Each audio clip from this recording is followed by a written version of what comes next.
다는 방향이라는 제목으로 말씀을 증언하도록 하겠습니다.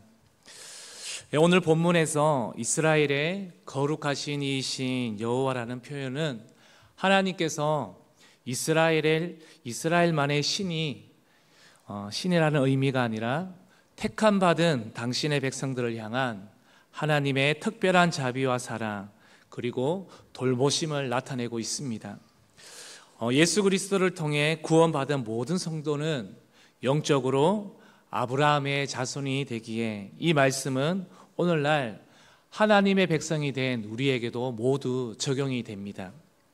하나님께서는 우리에게 가장 유익한 것을 가르치고 또 우리가 가야 할 올바른 길로 인도하시는 분이십니다.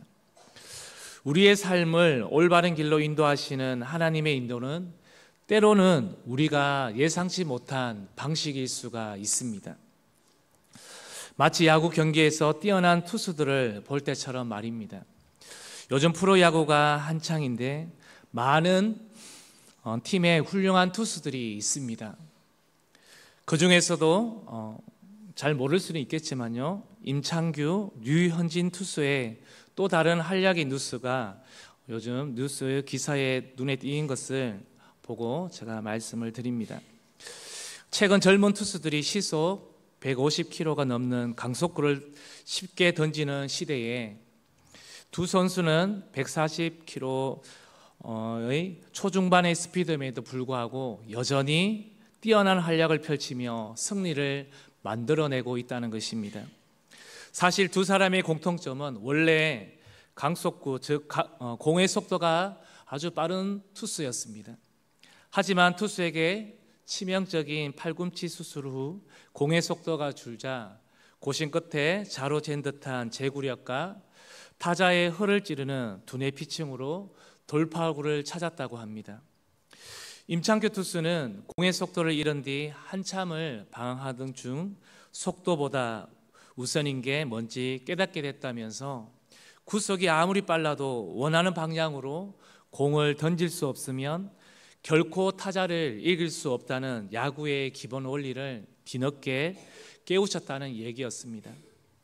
또한 류현진 투수도 2022년 세 번째 팔꿈치 수술을 받은 뒤 선수의 생명이 끝났다는 평가를 받았지만 공의 속도가 느려졌지만 원하는 곳에 공을 던지며 승부수를 띄우면서 보란듯이 재기에 성공할 수 있었습니다.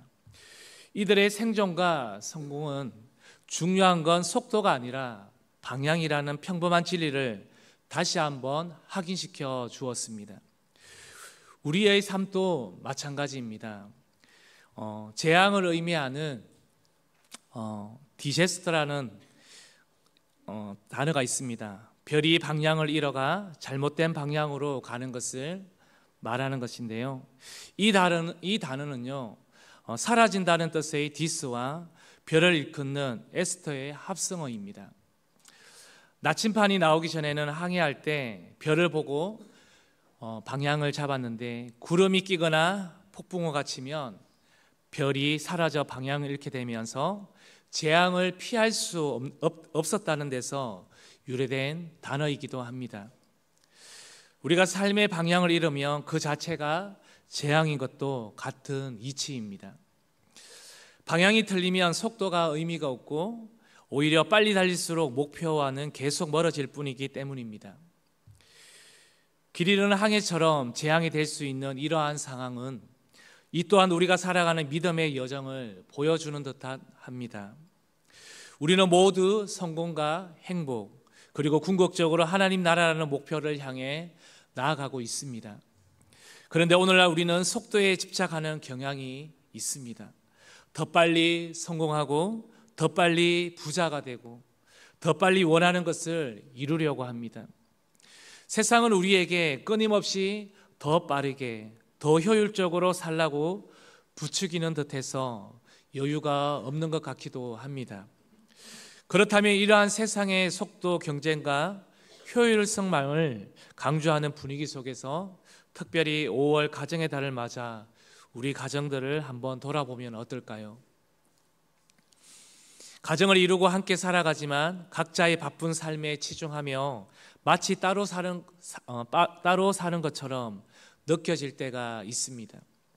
부부는 함께 있지만 깊은 정서적 교류보다는 각자의 스마트폰만 바라보고 자녀와는 소통보다는 단절감을 느낄 때가 있는 것을 보게 됩니다.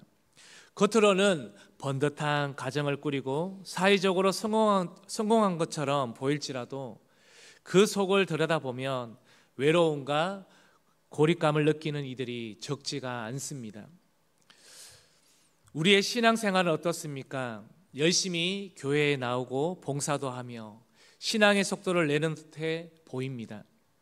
하지만 때로는 세상의 성공 방정식에 신앙을 끼워 맞추고 믿음으로 성장하기보다는 세상적인 스펙과 방법으로 자신의 위치를 확보하려고 애쓰기도 합니다. 그러다 보니 신앙의 본질, 즉 하나님과의 관계는 소홀해지고 내 중심적인 신앙생활에 머물게 된다는 것입니다. 사명을 따라가는 신앙이 아닌 그저 형식적으로 종교 생활을 이어가는데 만족하는 모습도 보이는 것 같습니다. 우리가 이처럼 겉으로 드러나는 신앙의 속도에만 집중하며 신앙의 본질을 놓칠 때가 있습니다. 바로 이러한 모습이 우리의 삶의 속도보다 방향이 얼마나 중요한지를 단적으로 보여줍니다. 아무리 빠르게 달려도 방향이 잘못되면 목표에서 멀어질 뿐입니다. 우리의 하나님은 단순히 우리를 빨리 가게 만드시는 분이 아니라 우리에게 가장 유익한 것이 무엇인지 가르치시고 우리가 진정으로 가야 할 바른 길, 마땅히 걸어가야 할 길로 우리를 인도하시는 분이신 줄로 믿으시기를 바랍니다. 우리의 가정과 신앙생활에서 속도에 대한 집착을 내려놓고 하나님이 인도하시는 방향을 따라 사는 삶이 왜 중요한지를 이 시간 은혜를 나누고자 합니다. 첫 번째입니다. 유익하도록 가르치시는 하나님입니다. 오늘날 많은 가정이 속도라는 이름 아래 해체되고 있습니다. 각자 바쁘게 살아가며 자신의 일과 성공에 집중하는 속도는 빠를지는 몰라도 가족 구성원 간의 관계는 점점 멀어지고 있습니다. 가장 가까워야 할 부부 사이에 깊은 대화는 사라지고 부모와 자녀 사이에 마음의 벽이 생깁니다. 가족이라는 이름은 있지만 함께 울고 웃고 서로 지지하며 격려하는 공동체로서의 기능은 약해지는 것 같습니다. 오늘 본문의 17절 말씀 우리 다시 한번 읽어볼까요? 우리의 구속자시오 이스라엘의 거룩하신 이이신 여호와께서 이르시되 나는 내가 유익하도록 가르치고 너를 마땅히 행할 길로 인도하는 내 하나님 여호와라. 나는 내게 유익하도록 가르치고라고 오늘 본문은 말씀하고 있습니다. 하나님께서 우리 각자에게 그리고 우리의 가정에 가장 유익한 것이 무엇인지 가르쳐 주신다는 약속입니다. 세상은 우리에게 성공, 재물, 명예 이것이 가장 유익하다고 가르쳐 줍니다. 물론 이것들도 필요하지만 하나님이 가르치시는 진정한 유익은 그곳에만 있지 않다는 것입니다. 하나님이 가르치시는 유익은 바로 사랑입니다. 고린도전서 13장 1절에서 3절을 보면요, 아무리 대단한 일을 우리가 할지라도 사랑이 없으면 아무것도 아니라고 말하고 있습니다. 하나님이 가르치는 유익은 바로 관계입니다. 하나님과의 바른 관계, 그리고 그 사랑 안에서 맺어지는 가족 간의 깊은 관계가 세상 어떤 성공보다도 귀한 유익이라는 것입니다. 우리 가정의 방향을 하나님께 맞춰 가야 합니다. 각자의 삶의 속도를 조금 늦추더라도 가족이 함께 모여 예배하고 기도하는 시간, 우리 교회가 함께 계속 이뤄가는 월요일마다 하는 저녁에 함께하는 가족 기도의 시간이 있습니다. 또 서로의 이야기를 경청하고 공감하는 시간, 주일 저녁 가족 세일 모임이 있습니다. 하나님의 말씀으로 자녀를 양육하는 시간을 확보하는 것이 진정으로 우리 가정에 유익한 일임을 깨달아야 합니다. 눈에 보이는 성과나 세상적인 평가에 그 속도에 연연하지 마시기를 바랍니다. 하나님께서 우리의 가정에게 가장 유익하도록 가르치시는 그 사랑과 관계의 방향으로 우리 가정을 이끌어갈 때 무너졌던 가정이 회복되고 진정한 행복을 누리게 되실 줄로 믿습니다. 두 번째입니다. 세상이 아닌 주님께 두라라는 것입니다. 성도된 우리는 이 땅을 살아가면서 동시에 하나님 나라를 향해 나아가는 순례자입니다. 우리는 믿음의 길을 걷고 있으며 이 길의 방향은 세상적인 성공이나 욕망이 아니라 오직 예수 그리스도께 맞춰져야 합니다. 그러나 오늘날 우리는 신앙생활 속에서도 세상의 속도와 경쟁의 논리에 익숙해져 버린 모습들을 하나 둘씩 발견하게 됩니다. 누가 더 빨리 직분을 받고, 누가 더 빨리 영적인 경험을 하고, 누가 더 빨리 세상적인 성공을 이루는가에 초점을 맞추는 경향이 있습니다. 믿음으로 성장하고 말씀에 순종하며 성품이 변화되는 본질적인 신앙의 방향보다는 겉으로 드러나는 스펙이나 봉사의 양에 더 가치를 두기도 합니다. 하지만 이사야서 오늘 48장 17절은 분명히 말씀하고 있습니다. 너를 마땅히 행한 길로 인도하는 내 하나님 여호와라 라고 말씀합니다. 하나님은 우리가 마땅히 행할 길로 인도하시는 분이시라는 것입니다. 우리가 마땅히 가야 할 길은 세상의 스펙을 쌓는 길이 아니라 바로 예수 그리스도를 따르는 길입니다. 그 길은 때로는 고난이 있습니다. 또한 희생이 따르며 세상적인 시선으로는 더디고 답답해 보일 때가 있다는 것입니다. 하지만 그 길이 바로 생명의 길이요 영원한 하나님의 나라로 인도하는 유일한 길임을 믿으시기를 바랍니다. 우리 신앙의 생활에 방향이 어디를 향하고 있는지를 우리는 점검해야 합니다. 내 자존심을 높이고 내 만족을 채우는 내 중심적인 신앙 생활의 속도에 만족하고 있지는 않습니까? 사명과 비전을 외치지만 정작 하나님이 원하시는 겸손과 순종의 방향과는 거리가 멀지 않습니까? 하나님께서 우리가 마땅히 행할 길, 즉 하나님 뜻 안에서 예수 그리스도를 닮아가며 성령의 인도하심을 따라 살아가는 길로 우리를 인도하시기를 원하십니다. 우리의 신앙의 방향을 세상이 아닌 주님께 고정하십시오. 그분의 인도하심을 따라 한 걸음 한 걸음 나아갈 때 비록 속도는 더디게 느껴질지라도 우리는 진정한 영적 성장과 주님의 깊은 교제를 경험하게 될 것입니다. 주님을 쫓아가는 신앙인은요 세상적인 성공이라는 환상적인 신기루를 쫓아가는 속도가 아니라 하나님이 인도하시는 마땅한 길을 걷는 바른 방향이 중요합니다. 세 번째입니다. 하나님이 인도하시는 방향입니다. 하나님께서는 오늘 17절에 앞부분에 이렇게 말씀하십니다. 너희의 구속자시요 이스라엘의 거룩하시니 라고 소개하고 있습니다. 우리를 죄에서 구원하시고 거룩하게 하시는 하나님께서 우리를 가장 좋은 길로 예비하시고 인도하신다는 선언입니다. 우리 예레미야 10장 23절 말씀도 한번 읽어볼까요?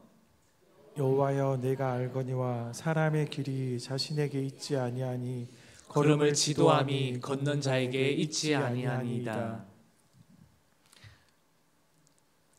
우리는 연약하고 어리석어서 스스로 무엇이 진정한 유익인지 그리고 우리가 마땅히 걸어가야 할 길이 어디인지 온전히 우리는 알 수가 없습니다.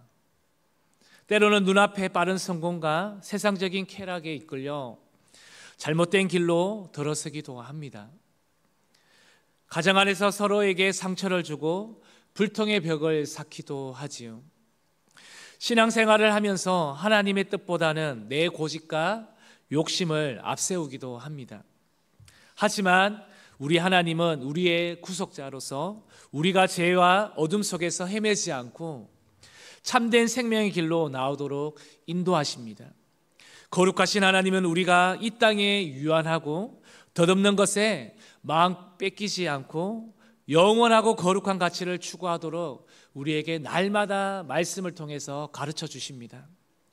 하나님이 인도하는 방향, 인도하시는 방향, 그것이 바로 우리에게 진정으로 유익한 방향입니다. 하나님이 가르치시는 대로 사랑하고 용서하고 섬기는 것이 세상의 잣대로 판단하고 비난하며 경쟁하는 것보다 우리 영혼과 가정에 훨씬 더 유익하다는 것입니다. 하나님이 인도하시는 길, 즉 예수 그리스도를 따르고 말씀에 순종하며 성령 안에서 살아가는 길이 우리가 마땅히 걸어가야 할 길입니다. 세상이 아무리 빠르고 화려해 보여도 그 길의 끝에는 바로 공허함과 후회만 있을 뿐입니다. 우리는 삶의 속도를 자랑할 것이 아니라 내 가정이 지금 하나님이 원하시는 방향으로 가고 있는가, 내 신앙의 발걸음이 예수 그리스도를 향해 걸어가고 있는가, 삶의 방향을 우리는 점검해야 할 것입니다. 하나님께서는 오늘 이사야서 48장 17절을 통해서 다시 한번 우리를 말씀 가운데 초청하고 있습니다. 너의 힘과 지혜를 의지하며 빠르게 달려가는 것을 잠시 멈추지 않을래? 라고 우리에게 말씀하시는 것 같습니다. 나를 신뢰하고 내가 가르치는 것을 배우며 내가 인도하는 길로 따라오라고 오늘 이 새벽에도 우리에게 말씀하고 있습니다. 이것이 바로 우리의 구속자시요 거룩하신 하나님이 우리에게 주시는 가장 큰 축복임을 믿으시기를 바랍니다. 사랑하는 성도님들, 5월 우리 가정의 달을 맞아 우리의 가정과 신앙생활의 방향을 다시 한번 하나님께로 방향을 맞추고 달려가기를 소망합니다. 속도에 대한 조급함을 내려놓고 하나님께서 가르치는 진정한 유익을 구하며 하나님께서 인도하시는 마땅한 길을 묵묵히 걸어가는 저와 여러분들이 되시기를 바랍니다. 그래야 할 때 가정은 하나님의 사랑 안에서 회복되고 더욱 든든히 세워질 것이며 우리의 신앙은 세상 풍조에 흔들리지 않고 더욱더 깊어지고 견고해질 것입니다. 하나님이 인도하시는 그 길 끝에 예비하신 놀라운 은혜와 축복을 누리게 될 줄로 믿습니다. 우리 오늘 말씀을 기억하시면서 함께 이 시간 기도하기를 원합니다. 하나님이 인도하시는 삶,